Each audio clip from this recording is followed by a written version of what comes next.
읽겠습니다. 비장의 무기는 멀리 있지 않다. 비장의 무기는 멀리 있지 않다라는 제목으로 하나님 말씀을 증거하겠습니다.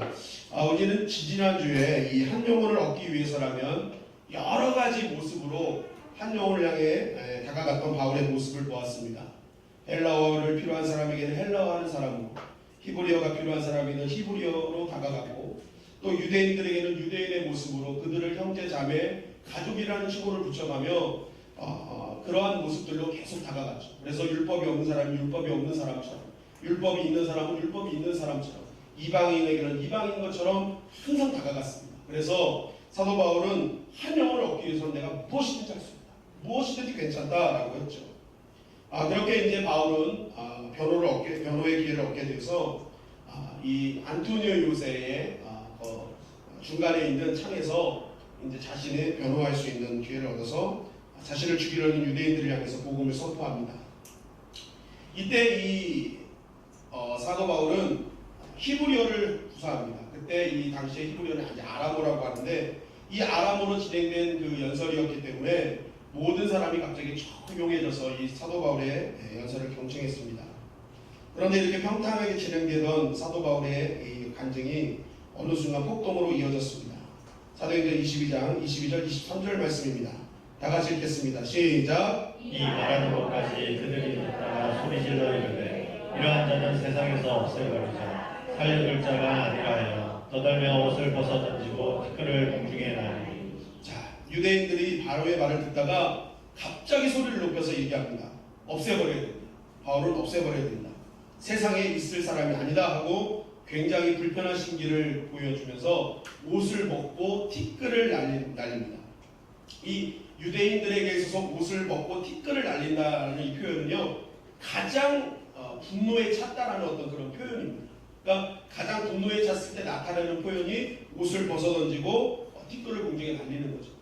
그래서 가끔 우리도 주변에 돌아다니다 보면 어떤 분이 옷을 벗고 싸우는 걸 보면은 굉장히 분노한 상황인 걸 우리가 보게 됩니다. 그죠? 술집 같은 데 보면 막 옷을 벗고 막 덤벼라고 그런 사람 있잖아요. 그러니까 대부분 그분도 굉장히 분노한 사람이거든요. 그러니까 그랑 비슷한 겁니다. 옷을 벗어던지고 막 티끌을 날면서 난리를 친 겁니다. 유대인들을 불편하게 했던 이야기는 그거였습니다. 주님이 사도 바울을 이방인의 구원을 위해서 불렀다라는 거죠. 유대인들은 선민사상이 있었습니다. 우리만 구원받는다, 유대인만 구원받는다 라는 이런 선민사상이 있었는데, 거기다 대놓고 나는 이방인들의 구원을 위해서 하나님께서 주님이 부르셨다 하니까 이거는 완전히 망언을 한 겁니다. 유대인들 입장에서는 어떻게 저런 말을 할 수 있느냐 하고 얘기한 거죠. 그리고 이 사도 바울이 얘기한 것 중에 또 하나가 뭐냐, 아무리 경건한 유대인이라 할지라도 예수 그리스도를 믿고 죄사함을 얻지 못하면 구원받지 못한다 얘기하는 거죠. 그러니까 이 유대인들 입장에서는 이거는 유대인들 입장에서 완전히 이거는 망언 중에 망언들이었던 거죠. 그러니까 유대인들이 엄청나게 분노를 했던 것입니다. 이렇게 고함과 난동을 피우자 천부장이 긴장하였던 것입니다. 사실 이 천부장은 로마인이었기 때문에 아람어를 들을 수가 없었습니다. 그래서 이 아람어를 들을 수가 없기 때문에 천부장이 주목했던 것은 그 유대인들의 모습을, 반응을 본 겁니다. 사도 바울이 하는 이야기를 들은 게 아니라 유대인들의 반응을 보면서 얘가 도대체 무슨 얘기를 하는가 했는데, 갑자기 가만히 있던 유대인들이 막 난리가 난 거예요. 그리고 옷을 벗고 막 티끌을 날리는데, 이 천부장은요, 안토니오 요새에서 항상 감시를 했던 사람입니다. 그러니까 유대인들이 옷을 벗고 티끌을 날리는 이런 행위는 굉장히 분노했던 행위라는 것을 이 천부장은 알고 있었습니다. 그래서 이 천부장이 어떻게 합니까? 24절 말씀을 통해서 천부장이 바울을 영내로 데려가라 명하고 그들이 무슨 일로 그에 대하여 떠드는지 알고자 하여 채찍질하며 신문하라 합니다. 그러니까 분노에 극에 달했다는 것을 알고 이 바울을 다시 데리고 오라. 그래가지고 바울을 매달고 채찍질 해가지고 도대체 너 무슨 말을 해서 유대인들이 저렇게 화나게 했느냐, 이것을 알아내라고 명령했던 것입니다. 사도행전 22장 25절 말씀입니다. 다 같이 읽겠습니다. 시작. 가죽줄로 바울을 매니 바울이 곁에 서 있는 백부장들을 이르되 너희가 로마 시민된 자를 제도 정하지 아니하고 채찍질할 수 있느냐. 자, 그렇게 해서 바울을 잡아다가 양손을 바울 가죽줄로 딱 맸어요. 그리고 이제 채찍질하려고 딱 하는데, 이 바울이 백부장에게 얘기합니다. 너희가 나 로마 시민인데 너 이렇게 할 수 있어? 라고 이제 얘기를 한 것입니다. 이 백부장이 이 얘기를 듣자마자 비상이 걸린 것입니다. 비상이 걸린 것입니다. 왜냐하면 당시 로마 시대에는 이 로마 시민을 보호하는 법이 있었습니다. 그 법이 무엇이냐? 발레리안 법과 포르시안 법이라는 것이 있었습니다. 이 법은 뭐냐면 로마 시민은 본인 동의하에서만 재판을 받을 수 있고 또 이 재판이 자기가 승복하지 않을 경우에는 로마 황제에게 직접 항소할 수 있었던 일이었습니다. 그래서 어떤 곳이든지 이 로마 시민은 어떠한 유죄 판결 없이 함부로 때리거나 투옥시킬 수 없었어요. 그리고 정식 재판 없이 로마 시민을 함부로 태형에 처하고 변론할 기회도 주지 않으면 그것은 로마 제국을 모독한 것이다. 그리고 로마법을 위반한 것이다 해가지고 그렇게 행한 사람을 오히려 더 큰 형벌에 처하는 법이 바로 발레리안 법과 포르시안 법이었습니다. 바로 이러한 법을 알고 있었던 백부장과 천부장은 깜짝 놀란 것입니다. 이 로마 시민이야? 이거 큰일 났네 하고 이제 채찍질하는 것을 멈추고 얼른 천부장에 가서 이제 얘기한 겁니다. 그랬더니 이제 사도행전 20장 27절에 보니까 천부장이 막 달려와서 말합니다. 너 진짜 로마 시민 맞아? 물어본 거예요. 그러면서 이제 또 물어봅니다. 나는 돈을 많이 주고 로마 시민이 됐는데 너는 어떻게 된 거야? 라고 물어봤더니 사도 바울이 뭐라고 합니까? 나는 나면서 붙어라. 당시 로마 시민이 되는 법은 두 가지가 있었습니다. 첫째는 로마 나라에 굉장히 혁혁한 공을 세운 사람에게 로마 시민권을 줬습니다. 그리고 또 한 가지는 로마 시민이 아닌 사람한테 주는 거예요. 평상시 아닌 사람. 두 번째는 굉장한 뇌물을 많이 주고 로마 시민권을 사는 사람이 있었습니다. 그러니까 이 로마 시민권을 사는 두 가지 방법, 혁혁한 공을 세우든지 아니면 돈을 주고 사든지. 자, 그래가지고 이제 천부장이 이제 로마 시민이라니까 깜짝 놀라서 돌아와가지고 물어본 거예요. 너 진짜 로마 시민 맞아? 그런데 나는 사실 돈 주고 샀거든. 그걸 물어본 거예요. 그럼 너는 어떻게 로마 시민이 됐니? 그래서 만약에 돈 주고 샀으면 너나 나나 똑같은 거예요. 그러니까 큰 문제가 없는 거예요. 근데 이 사도 바울이 뭐라고 합니까? 나는 나면서. 여러분 이 로마 시민권은요 어떤 경우가 있냐면 그러니까 나면서부터라면 바울은 아버지 세 때부터 적어도 로마 시민권이었다는 거잖아요. 그럼 그 아버지가 혁혁한 공을 세웠든지 돈 주고 샀든지 분명히 둘 중에 하나라는 거예요. 그런데 이 로마 시민권은요 어떤 일이든 간에 그 로마 시민권을 얻은 그 일수? 그 날이 굉장히 중요한 겁니다. 오래 되면 될수록 이 로마 시민권은 인정을 받았어요. 그러면 지금 자기 대에 자기가 산 천부장이 로마 시민권이 더 좋은 거예요? 나면서부터 로마 시민권을 받은 바울이 더 좋은 거예요? 바울이 더 좋은 거예요. 그러니까 이 천부장은요 1틈이 아니에요. 이 바울과는 이게 차원이 다른 로마 시민권이에요. 그러니까 이 놀란 거예요. 와 이게 큰일 났다 이거. 나면서부터 로마 시민권자면 이거 나는 상대가 안 되네? 이렇게 생각을 했던 것입니다. 근데 여기서 이제 궁금증이 있죠. 어떻게 바울의 말만 믿고 로마 시민권을 인정했을까? 그죠? 생각 이상하지 않습니까? 그냥 이거 야 너 거짓말한 거 아니야? 물어볼 수 있잖아요. 당시 로마법은 그랬습니다. 로마 시민인 것을 속이는 게 발각되면 그 자리에서 사형이었어요. 직결처분입니다. 직결처분. 그게 법이었어요. 그래서 어느 누구나 함부로 자기 로마 시민권이라 얘기하지 않았어요. 만약에 로마 시민권이다라고 얘기를 해서 그 사람이 시민권을 확인하려면 관청에 가면 그 당시 그 로마 시민 명부가 다 있었습니다. 그래서 한 번에 확인하면은 로마 시민인지 아닌지 알 수 있었어요. 그러니까 어디서든 이것을 함부로 얘기할 수 있는 부분이 아니었다는 것이죠. 그러니까 이 너무나 자신 있게 나는 나면서부터 로마 시민권자다라고 얘기를 했더니 어떻게 된 것입니까? 이 천부장이 난리가 났던 것입니다.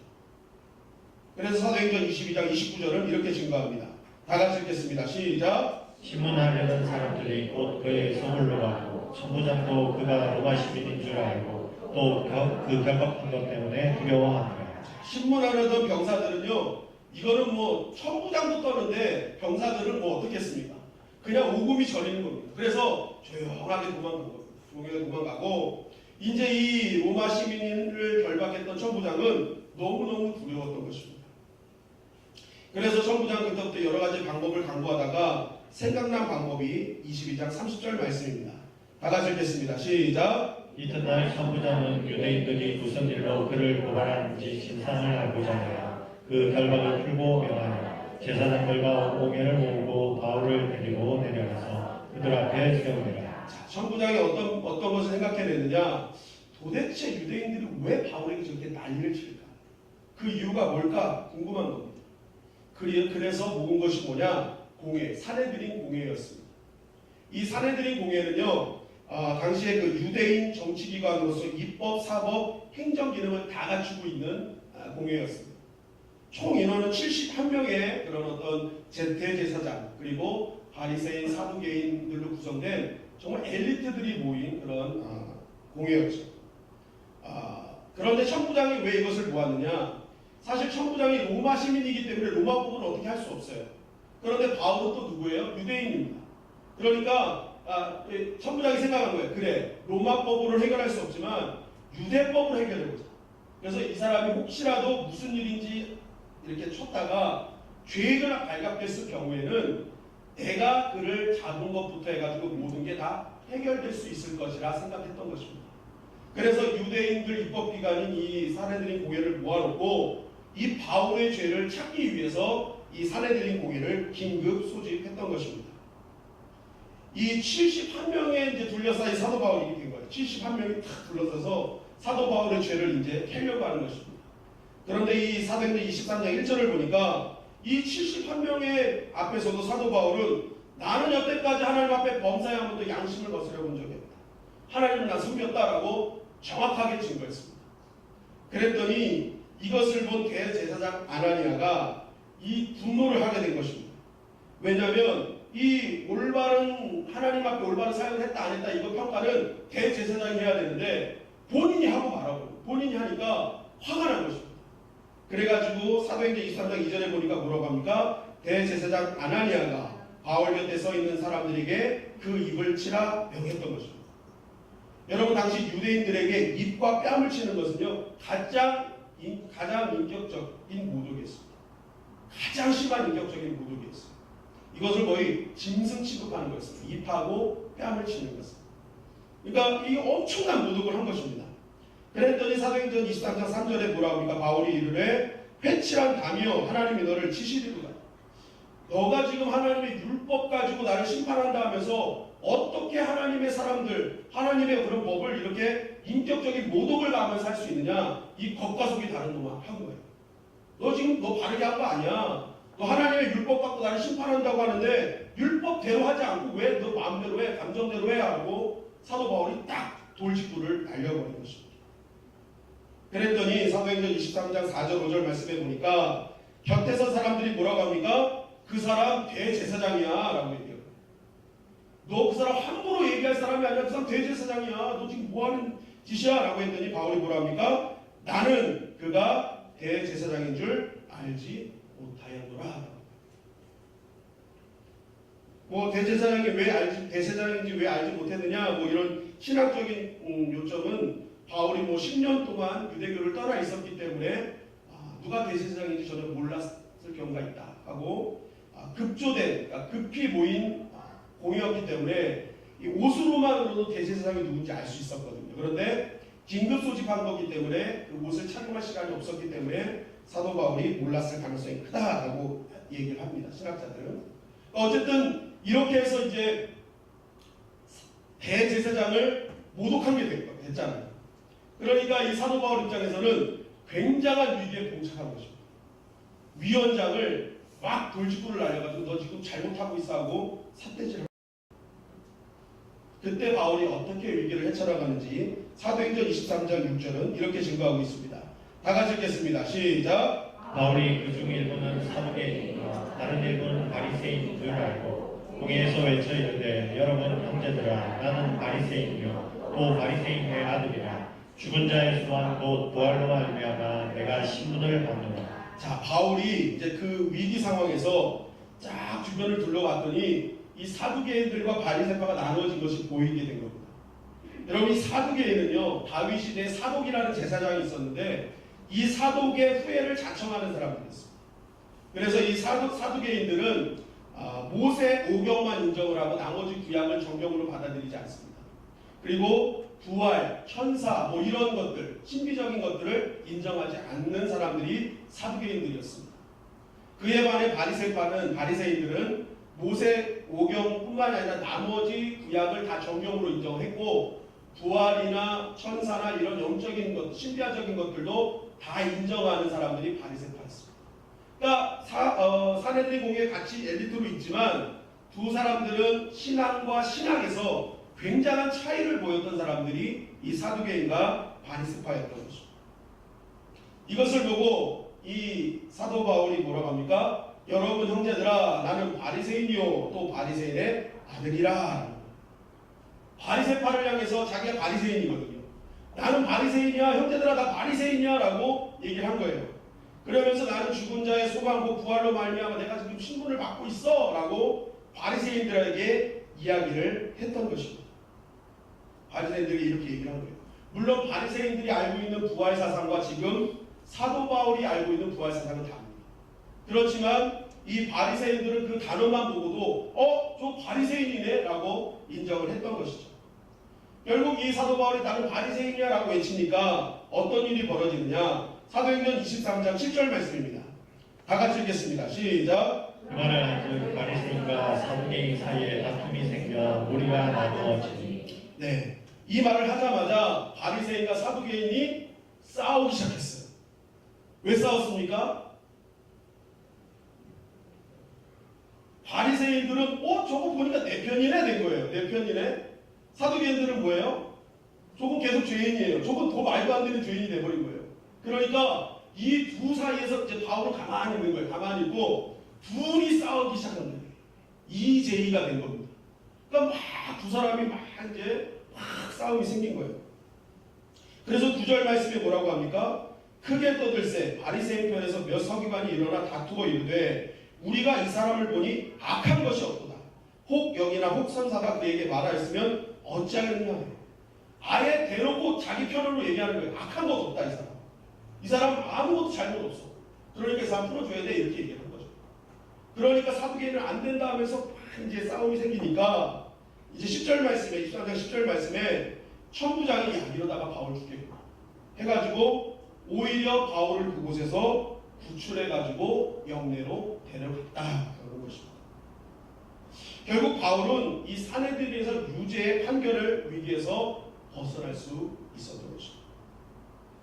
여러분 우리가 오늘 읽은 본문을 통해서 바울은 두 번의 위기가 있었습니다. 첫 번째는 채찍질 당할 위기가 있었고 두 번째는 공회에서 유죄를 받아 처벌받을 위기에 있었다는 것입니다. 여러분 그때마다 바울이 사용한 건 뭡니까? 첫째는 나는 로마 시민권자다.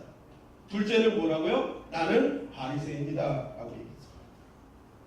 결국 이 사도 바울을 결정적인 위기에서 벗어나게 했던 비장의 무기는 로마 시민권과 바리새인이라는 직함이었어요. 자, 이것이 만약에 비장의 무기였다. 이것이 사도 바울이 쓰는 비장의 무기였다 했을 때 우리는 꼭 짚고 넘어가야 될 것이 있습니다. 빌립보서 3장 5절부터 8절 말씀입니다. 한 절씩 교독하시겠습니다. 나는 8일 만에 할례를 받고 이스라엘 족속이요 베냐민 지파요 히브리인 중에 히브리인이요 율법으로는 바리새인이요 열심으로는 교회를 박해하고 율법에 이르는 능이 없는 자라. 그러나 무엇이든지 내게 유익하던 것을 내가 그리스도를 위하여 다 해로 여길 뿐더러 또한 모든 것을 해로 여기는 내 주 그리스도 예수를 아는 지식이 가장 고상하기 때문이라. 내가 그를 위하여 모든 것을 잃어버리고 배설물로 여기는 그리스도를 얻고. 네, 자 보세요. 자기가 자랑하는 것이 뭐였는지 쭉 얘기를 해요. 율법으로는 바리새인이요 모든 것 자기가 갖고 있는 모든 것이 다 해로 여겼다. 왜냐하면 예수님이 최고기 때문에. 그래서 그 예수님 외에는 다른 거는 다 뭐로 여겼다? 똥으로 여겼다. 배설물 똥으로 여겼대요. 나 이제 그거 보기도 싫고 나 이제 생각하기도 싫은 거야 라고 바울이 이야기를 한 겁니다. 자기가 고백한 거예요. 그런데 한번 보세요. 자기가 정말 싫은 배설물처럼 여겼던 바리새인 그리고 모든 것 중에 하나인 로마 시민권자 그렇게 똥덩어리라고 여겼던 것을 오늘 뭐예요? 사도 바울은 사용하더라는 거예요. 다 버렸다.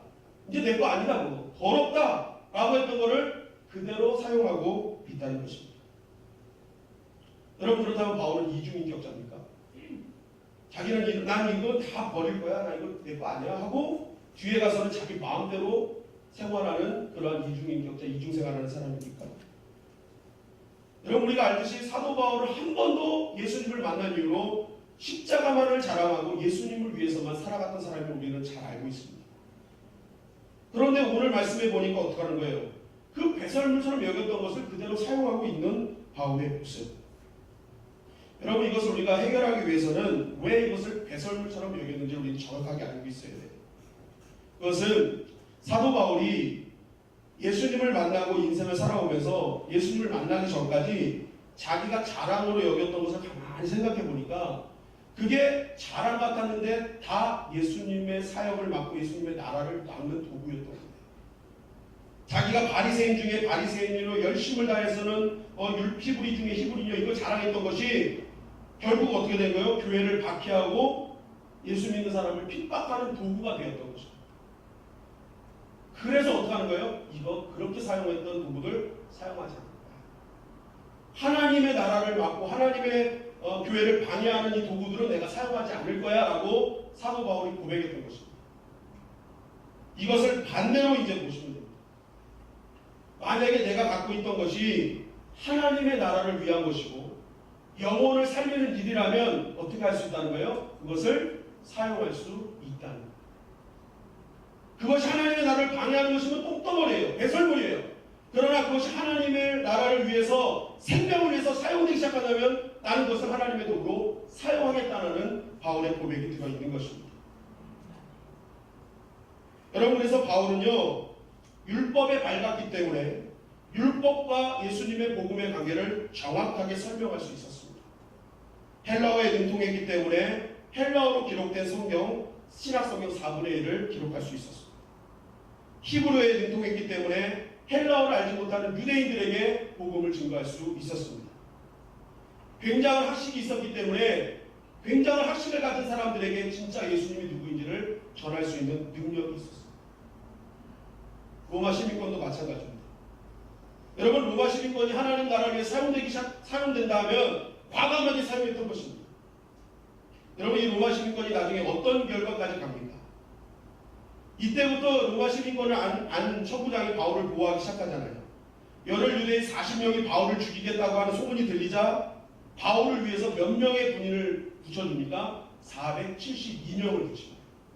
백부장 2명이나 해가지고 472명, 보병 200명, 기병 70명, 창병 200명, 그리고 백부장 2명까지 해서 472명을 바울을 딱 보호해가지고 총독에게 보내버립니다. 그리고 바울이 이제 로마 시민권자니까 로마 황제에게 상소를 해가지고 로마로 호송시켜라 라고 얘기를 합니다. 그러니까 이 총독 베스도가 어떻게 합니까? 로마 황제 18부대를 붙입니다. 그 백부장 율리오를 딱 붙여가지고 가이사라로부터 로마까지 이 로마 황제 직속 부대가 이 바울을 경고해서 로마로 끌고 들어갑니다. 여러분 보십시오. 만약에 로마 시민권을 자기가 자랑할 그것을 하나님 나라를 사용하지 않았으면 이미 바울은 이전에 유대인 40명, 정말 바울을 죽이기로 작정한 40명에게 죽었을 것입니다. 그러면 바울은 로마로 들어가야 하리라는 주님의 말씀을 지키지 못했습니다. 그러나 이것이 하나님의 나라를 위해서 로마 복음화를 위해서 쓰임받을 수 있다면 과감하게 로마 시민권을 사용했던 것입니다. 결국 이 바울은요 자신이 갖고 있는 것이 하나님의 나라를 방해하는 것이면 배설물이지만 그것을 사용해서 한 명원이라도 살릴 수 있으면 과감하게 내어드리는 그러한 믿음의 모습을 우리에게 보여주었다는 것입니다. 결국 이 말씀을 통해서 우리에게 증거하는 것은 무엇입니까? 우리가 하나님의 나라를 위해서 쓰임받는 것은 크고 작음의 문제가 아니라 지금 내가 갖고 있는 그 어떤 것을 알지라도 그것을 하나님의 나라를 위해 사용하기로 내어놓기 시작한다면 하나님은 그것을 통해서 역사하기 시작하신다는 것입니다. 하나님은 어떠한 그런 어떤 물질적으로 보여지는 어떤 크기 유무가 아니라는 거예요. 그래서 사사기 3장에 보면은 사사기 3장 31절에 보면 이런 말씀이 있습니다. 다 같이 읽겠습니다. 시작. 에도토에는 아나데 아들 삼갈이 있어 소모는 막대기로 블레셋 사람 600명을 죽였고 그로 이스라엘을 원하였다. 여러분 삼갈이라는 사람, 삼갈이라는 사사가 나타나가지고 이스라엘을 구원했어요. 근데 그때 구원하는 도구가 뭐였어요? 소모는 막대기였다. 아무것도 아닌 소모는 막대기. 소똥 치우고 소 이렇게 뭐 방향 제시했던 이 막대기를 하나님께 내어드렸더니 하나님이 그걸로 이스라엘 구원하는 도구로 사용하셨다라는 것입니다. 예수님께서 십자가에 돌아가셨습니다. 그리고 예수님의 그 시신을 가져다가 무덤에 옮겨놓은 자가 누구였습니까? 아리마대 요셉이었죠. 여러분, 아리마대 요셉이 예수님을 십자가에 예수님을 돌아가시고 무덤에 넣었을 때 그 무덤은 누구를 위한 무덤이었는지 아세요? 자기를 위한 무덤이었어요. 자기가 죽으면 들어가려고 어마어마하게 크게 지었던, 굉장히 좁게 지었던 무덤이었단 말이에요. 예수님을 위한 무덤이 아니었어요. 그러나 아리마대 요셉이 예수님을 구주로 영접한 후에 내가 들어갈 무덤을 예수님의 무덤으로 제공해 드린 것입니다. 그랬더니 아리마대 요셉이 묻혔다면 그 무덤은 그냥 죽음의 무덤으로 끝났을 그 무덤이 어떤 무덤이 된 거예요? 부활의 시발점이 됐다. 그 무덤 하나도 주님께 내어드리니까 어떤 역사가 일어나는 거예요? 새 생명의 역사가 일어나는 무덤이 되더라는 거예요. 무덤이 아니라 생명의 장소가 되더라는 것입니다.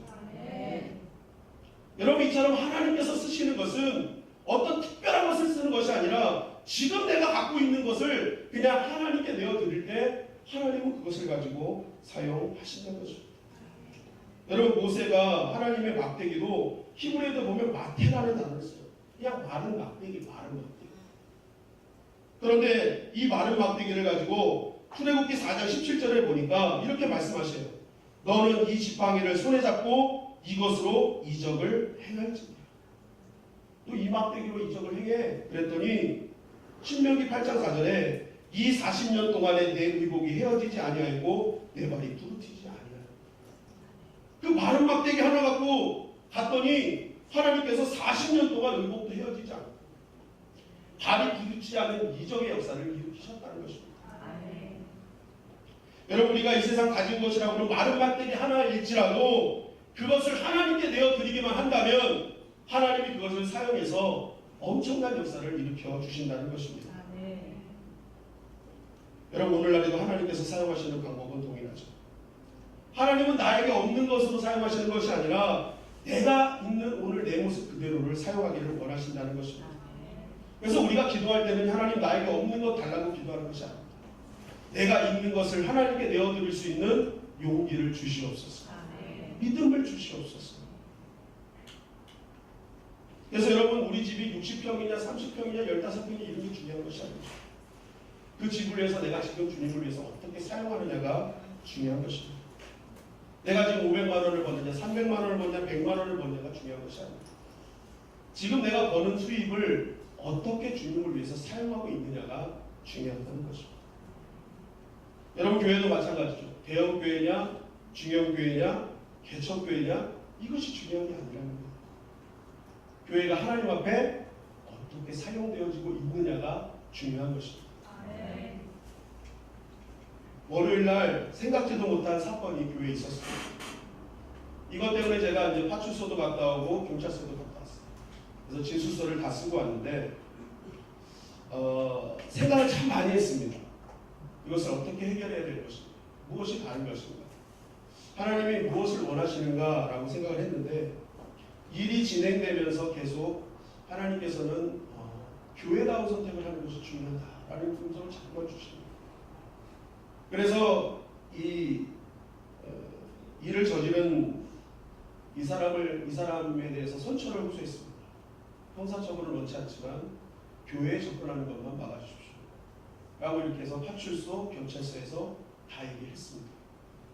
근데 이렇게 진행되어지는 일을 이렇게 이제 보는데 마지막 경찰서에서 마지막 대주신 이게 형사가 마지막 불러요. 그래서 밤에 가가지고 진술을 쭉 줬는데 이 형사 되시는 분이 대뜸 저한테 말을 하는 겁니다. 제 아내가 3층에 있는 동그라미 산후조리원에 지금 있습니다. 그래서 출동을 하는데 너무 당황스러웠대요. 이 사건이 벌어지면서 너무 당황스러워서 이거 어떻게 해야지 하고 왔는데 큰 사건이 아니라서 굉장히 마음이 괜찮았다. 그러면서 이제 쭉 보면서 목사님 그러면서 사실 그 위에 교회가 있는지 몰랐습니다 라고 하면서 제 아내는 신앙이 굉장히 좋은 사람입니다. 제가 이번 주일날 꼭 시간이 되면 우리 아내를 교회로 올려보내겠습니다 라고 얘기를 합니다. 그러면서 또 한마디 이렇게 합니다. 저도 시간이 되면 아이를 데리고 같이 올라갈 테니까 아이를 위해서 축복기도 해주십시오 라고 부탁을 하는 거예요. 제가 이걸 전체적으로 바라보면서 한 가지 생각했습니다. 지금 주님의 영광교회를 보고 있구나. 세상에 보고 있구나. 어떤 선택을 하고 어떤 결정을 하는지 세상에 보고 있구나. 정말 바른 선택을 해야지. 하나님이 기뻐하시는 선택을 해야지 라고 이렇게 생각을 했습니다. 그래서 일련의 일들을 이제 신목사님께 딱 보고 드렸더니 목사님이 참 잘했습니다 라고 답도 보내주셨습니다. 네, 영이 잘 맞습니다. 네, 칭찬도 받았습니다.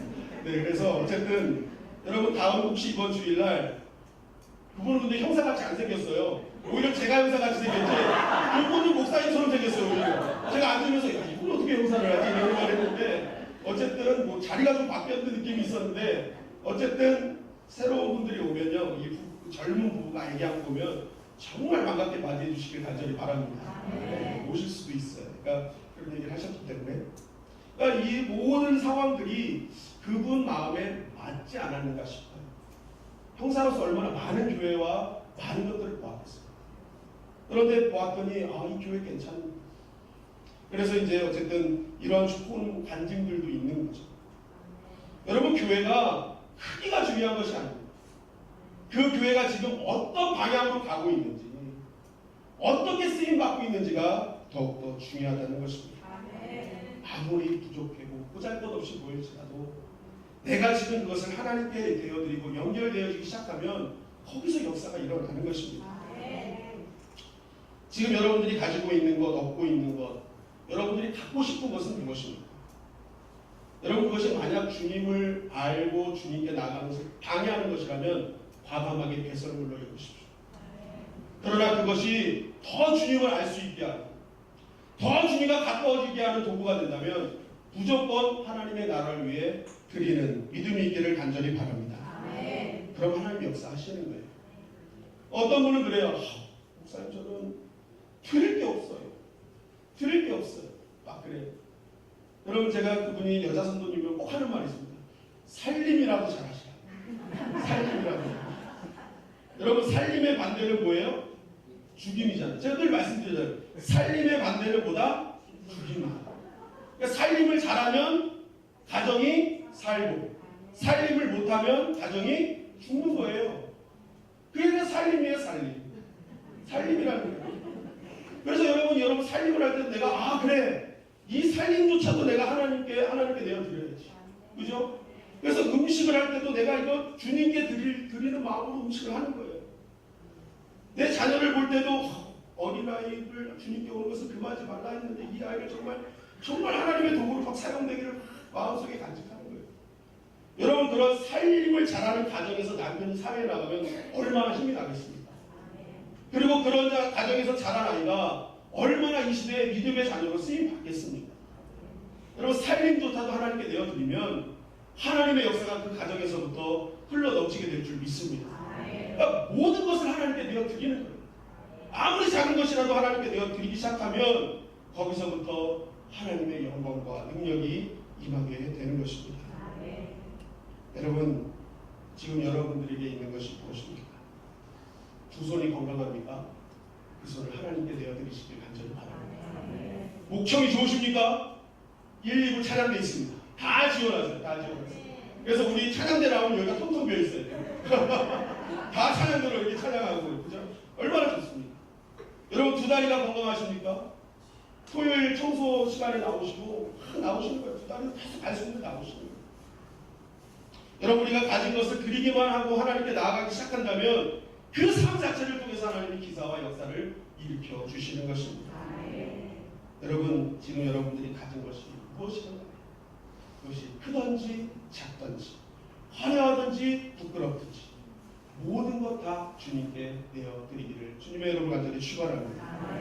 여러분 그럴 때에 하나님께서는 여러분들을 민족을 구원했던 모세처럼 시공간을 초월했던 시대의 사도 바울처럼 하나님께서 여러분들을 사용해 주실 것입니다. 출애굽기 4장 20절 말씀을 다 같이 한 목소리를 읽고 말씀을 마치도록 하겠습니다. 시작. 모세가 그 아내와 아들들을 나귀에 태우고 애굽으로 돌아가는데 하나님의 지팡이를 손에 잡았더라. 아멘.